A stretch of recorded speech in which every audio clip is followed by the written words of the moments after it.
Welcome to our community. Susie Thomas here with you this morning, talking about a program that's being taken very successfully into public and private and Christian schools alike called Sold Out. And with us this morning, we've got Sarah Ford and Megan Easterday, both from Pregnancy Choices. Good morning to both of you. Good morning. So Sold Out, first of all, what does that mean? Take it away, Sarah.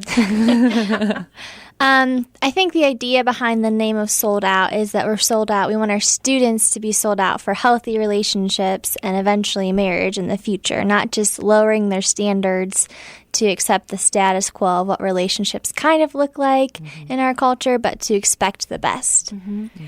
Help me understand what exactly this program is. Well, this is a sexual risk avoidance program. In the state of Ohio, we are required to do this kind of program in schools. It's the one they really focus on. And when we go into schools, we talk to kids about the whole person model, and how to have healthy relationships, how to make really good choices to avoid peer pressure, and how all of those things actually help them avoid sexual activity. So by building them up, they're able to make really good and healthy choices regarding sex. This is news to me that the state requires that there's sexual risk avoidance. I think we used to call them abstinence classes. What's the difference between, is it just a different name or is there a difference? Yeah, I would say that maybe back in the day, the more emphasis was on just saying don't have sex. And that was kind of the end all be all. But now we focus, like I said, on the whole person, because we're not just a physical being. We're emotional, we're spiritual, we're mental, we're all the things. So we're everything combined. They all work together when we're trying to make really good choices for ourselves. So when we're talking with our students, we present it in that way. We say sex doesn't just affect the physical side. So it doesn't just affect getting pregnant, getting an STD. We talk about how it can even cause depression for a teenager. We talk about how it can cause make it kind of difficult to trust another person in the future. So we talk about everything that encompasses that, and we do it in a very, I guess, for lack of better words, a fun way to do it, with different activities, with discussions, and all that good stuff. Who is this for? What age group are we talking about? We go into 6th, 7th, 8th, and high school classes. Really? So we take over, it's typically a health class or maybe a science class, kind of whatever they have available. But we go into their classroom for 4 days and we take it over. So like Megan said, we do interactive activities with them. We do kind of lectures with PowerPoints, but we like to make it fun and engaging, and we like to do an open dialogue with the students so that they don't feel like we're just talking at them. They can talk back to us. I have to know their reaction because, okay, I'm thinking of 6th grade boys. I've had 6th grade boys. Yeah. Two cute girls come in and say, we're going to be talking to you all about sex for the next 4 days. And do they giggle? What happens? Oh, yes. Which is part of the fun, to see their reaction. Usually 6th and 7th graders are like, oh my gosh, why are you here? We don't need to learn this. But we like to stress to them that it's important that they're educated even now, so that in the future they can make those good choices. Typically our 8th graders and our high schoolers are like, this is kind of awkward, you're weird. But by the end of the week, I would say, I think usually our high schoolers, they really enjoy what we're saying to them, and they really like us. Not all the time, but I think they feel comfortable with us. And I'm really interested now in hearing some stories, because I would think that particularly high school students would respond in a way. Some you might be really hitting on the nail on the head. Some may already be sexually active, and they're hearing what you have to say, and they're like, oh gosh, if I could just turn back the clock. Have you had any of those kinds of responses? Yeah. During our program, we do tend to share some of our personal stories. And that's where I feel like I've had the best response from students. I have a story of not being abstinent. But I talk to them about how they can choose abstinence again, like I did. And we call that renewed abstinence. Yeah. So we do talk with them about that. And any other time during the week, kids get kind of crazy, but that is the one time where they stop and they listen, as our stories are really powerful. But we have surveys that they fill out at the end of the week, and we've had students say, I really enjoyed Megan's story. That's what made the biggest impact on what's going on. So that's an encouraging one. And I mean, we do run into students where it really breaks our heart hearing some of the things that they tell us. Sarah has run into some even middle school too and high school. So I don't know if you want to share that one. Yeah, I just, a lot of students I think are confused about what sex is supposed to be because they see things in the media that aren't true and aren't healthy, but they think that that's kind of what's expected or that's like the realistic portrayal of sex. So that's also something we try to talk about in the classroom, that just what you're seeing in the media is not true, it's not healthy, and you can expect more. But I actually am in charge of the survey, so I read through all of the comments that the students say at the end of the week. And I've had students write, "I'm so glad that you came into class because before this week my boyfriend was pressuring me to have sex, and now I know why I want to say no and how to." Or I had a girl come up to me at a high school. She was, I think, a sophomore, and she had said, "I thought that when you were in love with someone, like, that's just what you did. And then we broke up, and now I'm realizing that maybe I shouldn't have done that. So how do I try to change my mindset or try to change my decisions in the future?" And so that was a really awesome moment where I could just speak truth to her, and it's God's truth. I couldn't say that in the classroom to her, but that's what I got to share. So that was really awesome. Yeah. So you have those like bright moments kind of sprinkled in throughout the weeks. So much. And the fact that you all come in and share from two different perspectives about why this is important. I would think, Megan, especially, your openness and honesty and you're willing to become vulnerable and say there's such a thing as secondary virginity. That you can, God, and I know this is done in state classrooms, so in public classrooms, so it's not a Christian presentation, but you can say there are second chances, there are new ways to start over, and I would think coming from you, that would mean so much. Talk about some of the reactions you've gotten. Well, first, we do call it renewed abstinence, not secondary virginity, because virginity refers to the physical aspect of it, but abstinence is something that you can choose again. I'm trying to think. I've had, I think there was a 7th or 8th grade class where I had shared my story, and the girls came up to me, about 3 of them came up to me and just started asking more questions. I find that the the honesty, obviously there's boundaries still there. You're not sharing too much, but I share the story about, why I chose to have sex when I was younger, which a lot of girls can kind of relate to that. Mine was because I didn't feel like I was worth a whole lot.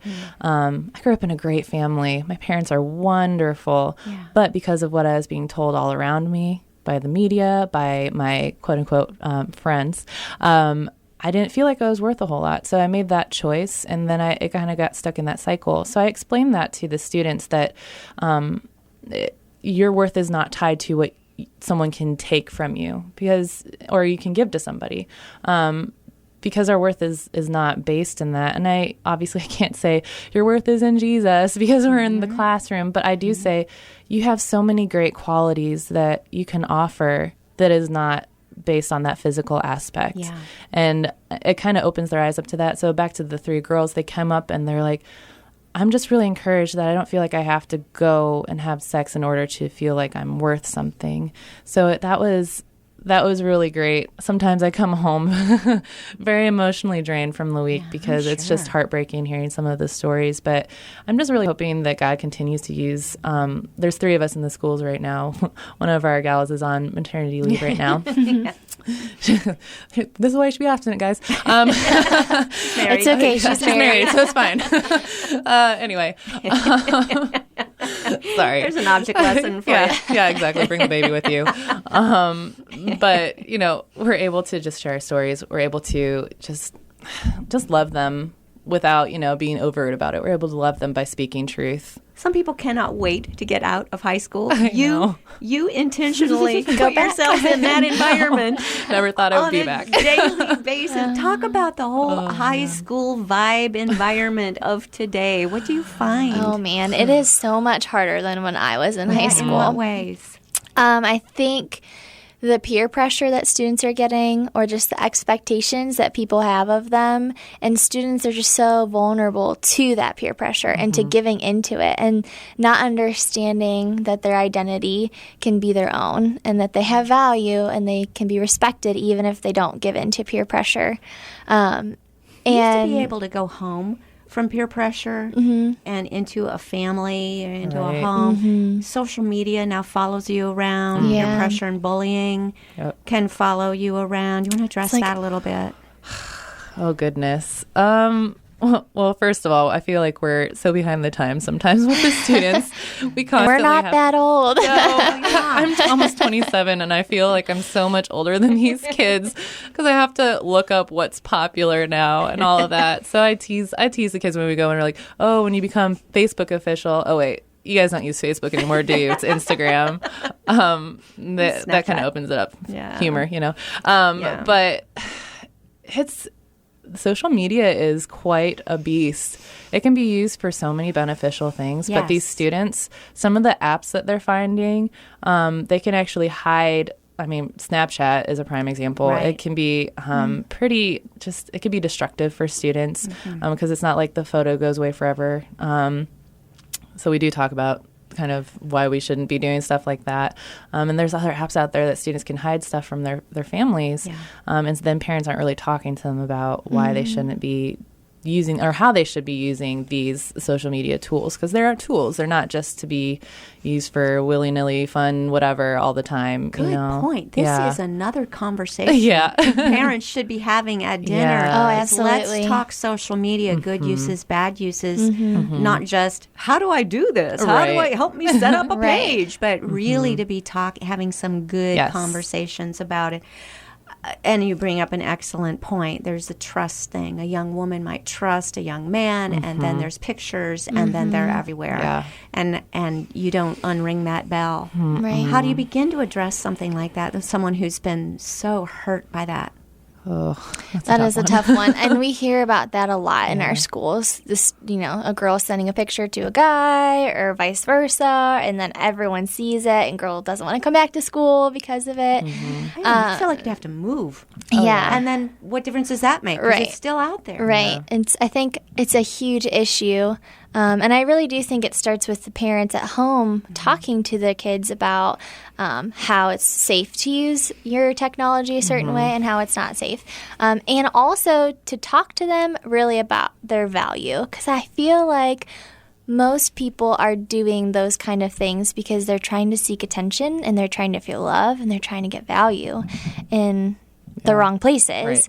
Right. And it's hard because we do hear about the home lives of some of our students, and it's not always positive. And they don't really have that person speaking into their life telling them that they're worth something or they don't need to do that.